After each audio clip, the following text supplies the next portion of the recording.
Humans are carnivores. Let me explain it to you logically. When I say that humans are carnivores, people often balk at the idea. Some say we are omnivores. The scientists say we are herbivores. Logically, we are carnivores. What does carnivore mean? Carni means meat. Vor means devour. Carnivore literally means meat devour, devour meat, or eat meat. Humans have, are, and always will eat meat. Thus, logically, humans are carnivores, meat eaters. The word doesn't specify how much meat or if anything else is consumed. It simply denotes flesh consumption. Yes, this is a very fundamentalist or literal interpretation. If you have a problem with this, please provide a standard that dictates why it is wrong to use the literal meanings of words. Then prove to me that I must live up to this standard if it does exist. You can't do either one of those. Those who still disagree, explain to me why it's wrong to call the color blue, blue, or why it's wrong to call a dog. Explain to me why it's wrong to call a self-propelled vehicle an automobile. It's not. Humans are carnivores. We eat meat. But let me turn up the signal-to-noise ratio to help you understand the ideology of veganism a little bit better. Using the semantic logic I just outlined, vegans actually believe that wheelbarrows are cars. Such are, at the very least, the logical conclusions of their illogical axiom, such as humans are herbivores. Wheelbarrows are cars. There is no counter-argument to what I just said. It doesn't exist. Case closed. I could end the video right here, but there's more. You see, the average person today has no clue how to argue or debate. The average person has no idea how to talk to other people. We, as people, unfortunately, tend to talk at or past each other. We are closed-minded, bigoted, stupid. Before you could debate anything with anyone, you must agree on at least one axiom or a set thereof. In other words, you must establish that certain base truths exist. You must first agree on something before you can disagree. I mean, just look at the two words, agree and disagree. Which one do you suppose came first? This is all very logical. Are you? When I debated Ask Yourself, for example, he refused to establish any rules. He refused to establish any axioms. He refused to agree on any base premises, but thought he could trick me into agreeing to conclusions that follow from an implicit disagreement. And a lot of you fell for it. Why did he do that? Because he is not a logical person. Because he is not interested in debating. The only thing these vegans are interested in is imposing their subjective worldview on others. They are not interested in coming to an agreement or a compromise. They want to force humanity into submission. These are authoritarians without any authority of logic. They're ideologues, not logicians. Ideologies are ideological, the idea usually being a controversial one.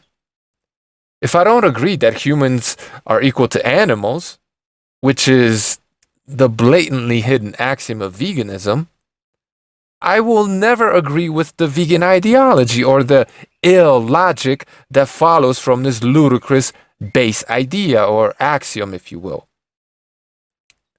This is why any logical person will reject veganism. Why? Because humans and animals are not equal. And every single vegan out there knows this. Thus, not only is the ideology of veganism illogical, It's hypocritical, self-refuting, and downright dishonest. But back to the human carnivore. There are other ways of defining the word carnivore. There is yet another definition. Colloquially, when people say carnivore, they mean a species of animal that eats nothing but meat. An herbivorous species eats nothing but plants. An omnivore eats both. Simple enough, right? If I am to assume this interpretation, and I generally don't because it's illogical, then humans would be omnivores. But there isn't a single animal on this planet that eats only meat or only plants. These animals simply do not exist.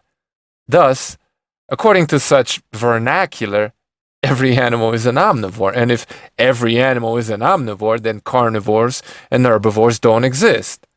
This shit is self-refuting, hypocritical, illogical, but mostly probably just ignorant. Unfortunately, the so-called scientific community seems to often adhere to this very black and white interpretation of the term carnivore and the like. Still, there are alternate classifications in the scientific community, at least when it comes to the carnivore. There is the hypocarnivore, the mesocarnivore, and the hypercarnivore. The hypocarnivore eats roughly 30% of its diet as flesh. The mesocarnivore eats about 50-50 flesh and plants. And the hypercarnivore eats more than 70% of its diet as meat. Using this view, omnivores that eat meat are also by default carnivores. What's interesting is that we don't have this same way of looking at herbivores. I mean, we could look at the hypocarnivore as a hyperherbivore or an animal that eats 70% of its diet as plants, no? Why doesn't the scientific community do that? The reason why carnivory trumps herbivory, in my opinion, is because science has long recognized the importance of animal-based foods, the superiority of meat nutrition, in other words. We understand that a bear or a wolf, which can be a meso-hypo or a hypercarnivore, or can eat varying amounts of plants and survive, cannot survive as a species without meat. Herbivores seem to be able to do that even though this isn't really known. All herbivores eat at the very least some insects, if only inadvertently. Bugs live on leaves, herbivores eat leaves and the bugs that live on them.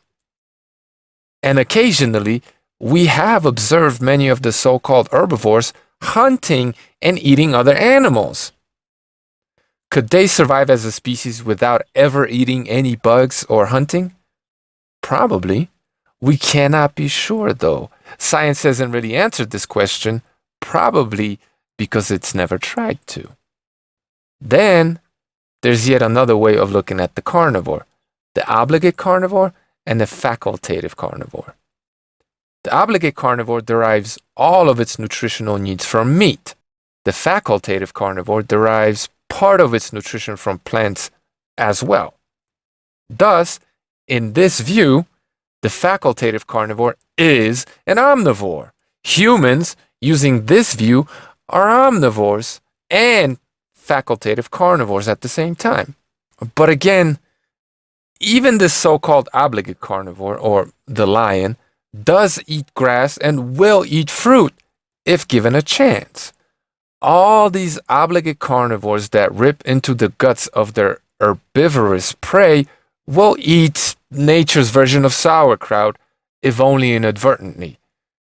Can we really say they can't get any nutrition from these foods? When we know that domesticated cat can, however worthless it may be. Maybe these wild cats don't have to eat too much plant food because where they live, meat is abundant. Maybe the facultative carnivore has simply figured out how to survive without as much prey present in its ecosystem, and both obligate and facultative carnivores can derive nutrition from limited plant foods. Maybe a better way of looking at this nomenclature is to use it to denote whether the animal must eat meat to survive as a species. After all, if it cannot, isn't it evolutionarily obligated to eat meat, thus an obligate carnivore? Using this logical definition, and no one says you have to, humans are obligate carnivores. Conversely, that rabbit that eats birds and sometimes his own young, or the beaver that traps and eats fish, maybe those animals are better classed as herbivorous, facultative carnivores. They can probably survive without eating any meat, yet choose to eat it when available, somehow recognizing that animal-based nutrition is far superior to eating their own plant-based poop. That makes a lot more sense to me, logically. That's why I will sometimes call humans obligate carnivores, because we cannot survive without eating meat. The contrary has never been proved, and all of the evidence suggests that we must eat it. We have always eaten it. We evolved to be thus. Personally, I don't have much of a problem with the way science classes facultative and obligate carnivores. The truth is, and this is something that these absolutist authoritarian vegans have a hard time grasping, is that science is not some absolutely authoritarian axiom-generating worldview. At least it's not supposed to be. Science is a process of discovery. It's a process during which mistakes are made and must be corrected. And when science provides us with nomenclature, we must understand that these are, for the most part, working definitions. They work, for now, until we discover new facts about the world around us and redefine old words to mean new things. Speaking colloquially, you can have your own idiosyncratic definitions. Say, if a human herbivore is simply a vegan, then that's your definition. Logically, then, someone like Dr. Baker is a carnivore within that very subjective worldview.